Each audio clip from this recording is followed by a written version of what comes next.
Once upon a misty autumn morning, Sarah, an avid jogger with a passion for morning runs, decided to explore a new route.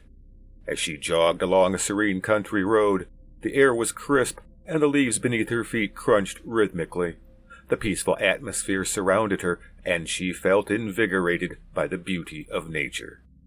Sarah soon found herself passing by a picturesque apple orchard. The trees were laden with ripe, red apples, and the scent of autumn filled the air. As she marveled at the orchard, she noticed a peculiar, rustling sound. Suddenly, several dogmen emerged from the orchard, their eyes gleaming with an unnatural intensity.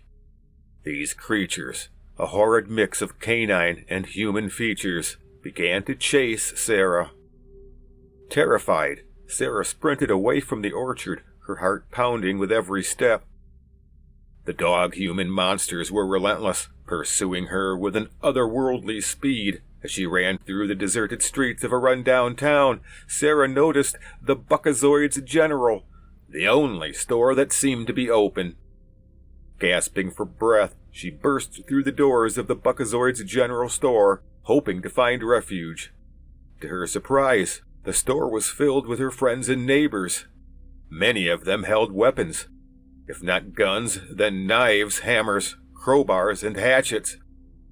"Thank heavens you made it," Mabel Panadowski said, pulling her behind the front line of armed citizens as the glass doors slid shut behind her. "Somebody ought to turn off them doors," a man said. Before anyone could reply, the overhead lights flickered and the shoppers exchanged uneasy glances. There came a rumble, like a far-off explosion. "Did you hear that?" another man said.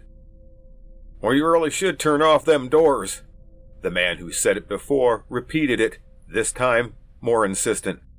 "I can only do that when we close the store, sir," said a young woman wearing a Buckazoid's General shirt.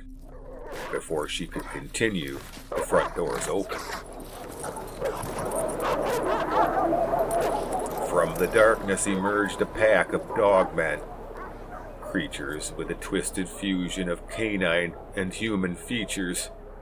Their eyes glowed with an unsettling intensity, and a hunger for chaos burned in their feral gaze.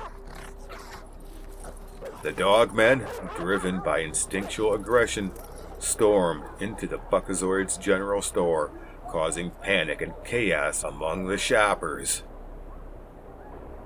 Those with firearms cut loose with a hail of gunfire as the dogmen unleashed a frenzy of attacks.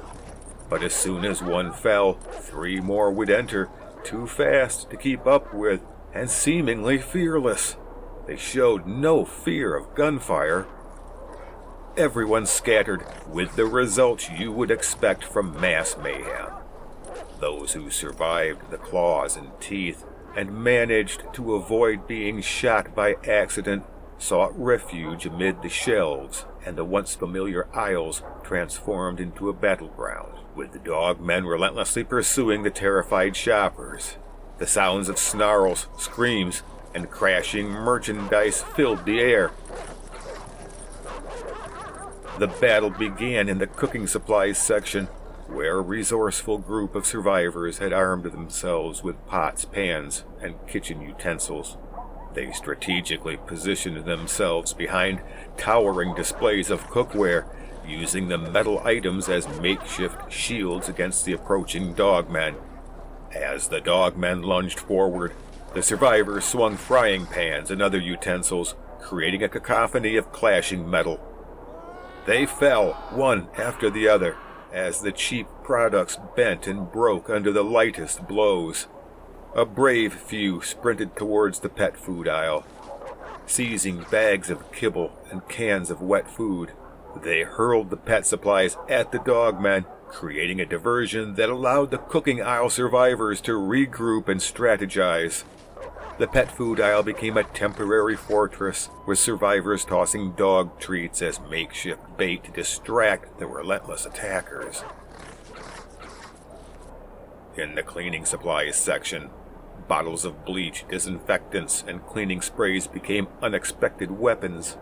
The survivors sprayed the Dogmen with cleaning solutions, taking advantage of the chemicals to disorient the creatures. Mops and broomsticks were repurposed into impromptu spears, creating a barrier between the survivors and the relentless assailants. The Dogmen howled in frustration. "The hardware aisle!" Sarah shouted with sudden inspiration. It was filled with heavier products and electric devices. The shoppers gathered and scavenged parts, turning the aisle into a makeshift trap. With ingenious improvisation, they rigged tools and electronic devices to create sparks, fire projectiles, and shock the approaching Dogmen, killing more than half a dozen.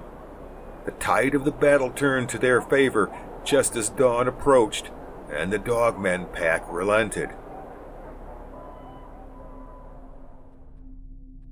After a short time of noticing no further attacks, the shoppers ventured forth from their fort and discovered the Dogmen pack was gone.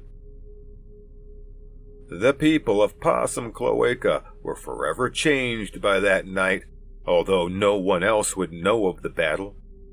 They would always remember the unlikely battleground that their local Buckazoid's general store had become, a place where the line between the ordinary and the supernatural had been blurred, if only for a brief, terrifying moment.